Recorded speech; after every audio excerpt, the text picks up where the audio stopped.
Once upon a time, the tennis world trembled at the sight of the German flag. There was an era when German cities became ghost towns during a Wimbledon final, when children traded their football boots for rackets, dreaming of nothing but the grass of London. Germany didn't just play tennis, they owned it. But today, the landscape looks different. The arenas are still there, the clubs remain, but the aura of invincibility has faded. How did a nation go from absolute global dominance to having just one consistent name at the top? In today's video, we dive deep into the history of German tennis. We explore the Becker Bum, the clinical perfection of Steffi Graf, and finally, we ask the hard question: has German tennis actually collapsed, or has the rest of the world simply caught up?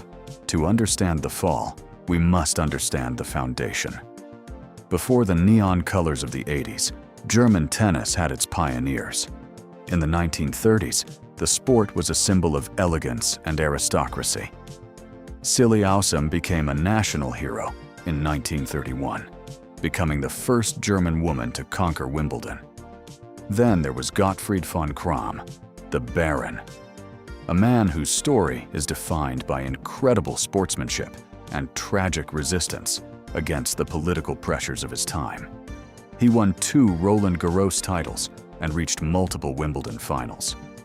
These figures laid the groundwork, proving that Germany had the DNA for tennis greatness, even if the sport remained in the shadow of football for decades. Then came 1985, the year the Big Bang happened.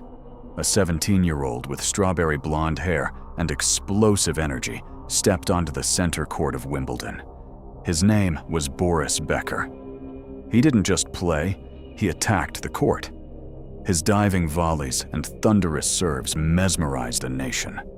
When he defeated Kevin Karen to become the youngest champion in history, Germany stood still.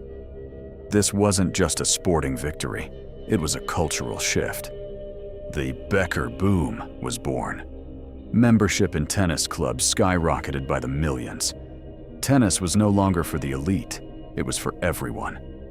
Every backyard in Munich, Hamburg, and Berlin suddenly had a makeshift net. While Becker was the fire, Steffi Graf was the ice. If Becker brought the hype, Graf brought the trophies. Her dominance in the late 80s and 90s remains unparalleled in the history of the sport. Armed with Das Fräulein forehand, she dismantled opponents with terrifying precision. 1988 remains the greatest single year in tennis history, the Golden Slam. She won all 4 Grand Slams and the Olympic gold medal in Seoul. It is a feat no other player, male or female, has ever repeated. For over 370 weeks, she was the world #1. Germany didn't just have a star, they had the undisputed queen of the court. During this decade, Germany was the center of the tennis universe. It wasn't just Boris and Steffi. In 1991, Michael Stick stunned the world, and Becker in an all-German Wimbledon final. Anke Huber was a constant threat in the top 10. Germany had depth. They were winning Davis Cups and Fed Cups. But this incredible success created a dangerous illusion. It made it look easy. The German Tennis Federation, DTB, became accustomed to champions being produced naturally. The bar was set so high that anything less than a Grand Slam title was considered a failure. As the legends aged and eventually retired, they left behind a vacuum that was impossible to fill. The 2000s were a reality check. Tommy Haas reached world #2, but injuries plagued his career. Nicholas Kiefer and Rainer Schüttler were top-tier players, but they weren't icons. The mass media interest began to wane. TV rights became expensive, and tennis moved from free-to-air channels to pay TV, hiding the sport from the next generation.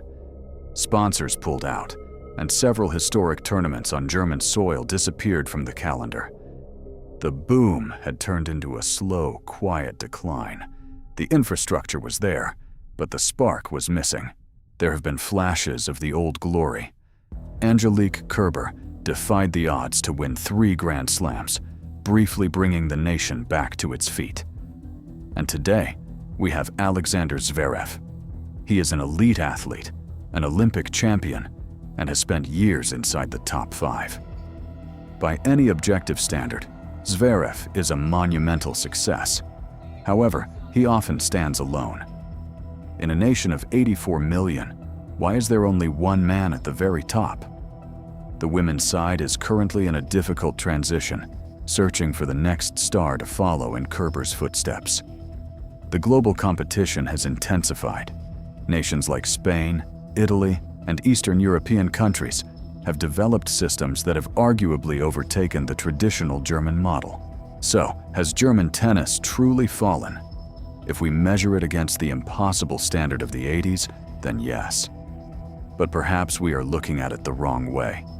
The era of Graf and Becker was a perfect storm that may never happen again for any country.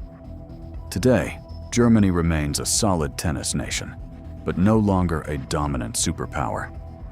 The challenge now is to modernize, to find that passion again, and to support the youth before they turn to other sports. What do you think? Is Germany's decline permanent? Or is the next Boris Becker currently practicing on a clay court in Westphalia? Let us know in the comments below. Don't forget to like, subscribe, and hit the bell for more tennis documentaries. Thanks for watching.